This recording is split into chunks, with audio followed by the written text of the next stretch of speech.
আপনারা জানেন না সমুদ্রের নিচেও পাহাড় আছে? কারণ কি জানেননি? এই সমুদ্রকে ধরে রাখার জন্য আল্লাহ প্যারাক বানায় রাখছে। সমুদ্রের ভিতরেও বড় বড় পাহাড় আছে। আহা, আমার মালিক আমার আল্লাহ পাহাড়টাকে সৃষ্টি করলেন। নবীজি সাহাবীরা বললেন, হুজুর এই পাহাড়ের চাইতে শক্ত কি কিছু আছে? নবীজি বলেন, হ্যাঁ, পাহাড়ের চাইতে শক্তর নাম হলো লোহা। লোহা, এই লোহা হলো পাহাড়ের চাইতে শক্ত। নবীজি সাহাবীরা বলেন, ইয়া রাসূলুল্লাহ, লোহার চাইতে শক্ত কিছু আসেনি? নবীজি বলেন, হ্যাঁ, আগুন লোহার চাইতে আগুন শক্ত। কারণ আগুনের মধ্যে যদি লোহা ছেড়ে দেন, এই আগুনটা লোহাটাকে পুরাইয়া নরম মোমের মতো বানায় দেয়। এই লোহার চাইতে শক্তির নাম হলো আগুন।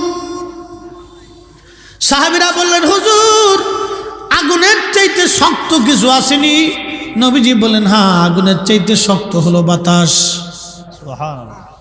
বলবেন, হুজুর আগুনের চাইতে শক্ত হলো পানি না?